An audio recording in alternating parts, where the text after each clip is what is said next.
नमस्कार बंधुरा आबारो चले एसेছি একটা নতুন রেসিপি নিয়ে।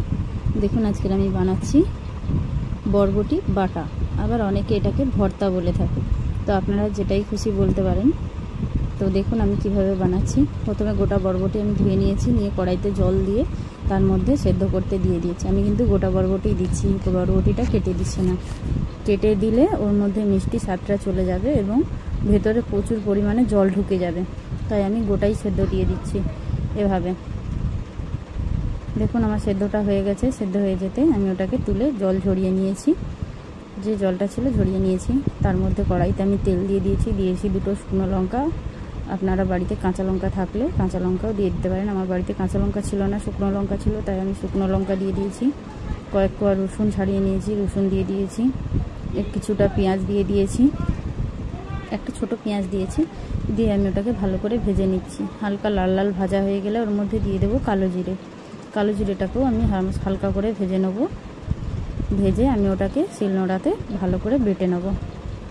দেখুন আমার পেঁয়াজটা কত সুন্দর ভাজা হয়ে আসছে। আমি পেঁয়াজ রসুন লঙ্কা একসাথেই ভেজে নিচ্ছি সব। পেঁয়াজটা ভাজা হয়ে এসছে, এবার আমি দিয়ে দিচ্ছি কালো জিরে। কালো জিরেটাকেও ভালো করে ভেজে নেব। নিয়ে আমি ওটাকে তুলে নেব। নিয়ে আমি ওটাকে শিলনোড়াতে ভালো করে বাটবো, আর সাথে বরবটিটাকেও একসাথে বেটে নেব। কেমন আছেন বন্ধুরা? আশা করছি সবাই ভালো আছেন।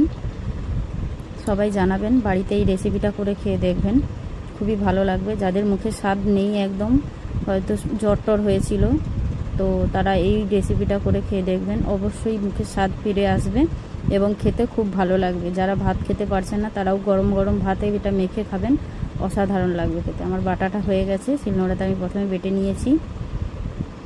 দেখুন ওটাকে আমি কালো জিরে ফোড়ন দিয়েছি প্রথমে, দিয়ে একটা শুকনো লঙ্কা ফোড়ন দিয়েছি। দিয়ে আমি ওটাকে আবার কড়াতে নেড়ে নিচ্ছি। আপনারা এটাকে ভর্তাও বলতে পারেন। আমি নুন দিয়ে দিচ্ছি। কেউ যদি মিষ্টি খেতে চান তো স্বাদ অনুযায়ী মিষ্টি দিয়ে দিতে পারেন অল্প করে, আবার যদি মিষ্টি না খেতে চান নাও দিতে পারেন। নুন দিয়ে ভালো করে নাড়াচাড়া করে নিচ্ছি। আমি কিন্তু এতে হলুদ টলুদ কিছুই দিচ্ছি না, আমি শুধু এভাবেই করছি। এটাকে অনেকে ভর্তা বলে, আমি বলি বরবটি বাটা। আপনারা এটাকে কি বলেন অবশ্যই কমেন্ট করে জানাবেন। দেখেছেন কত সুন্দর হয়েছে।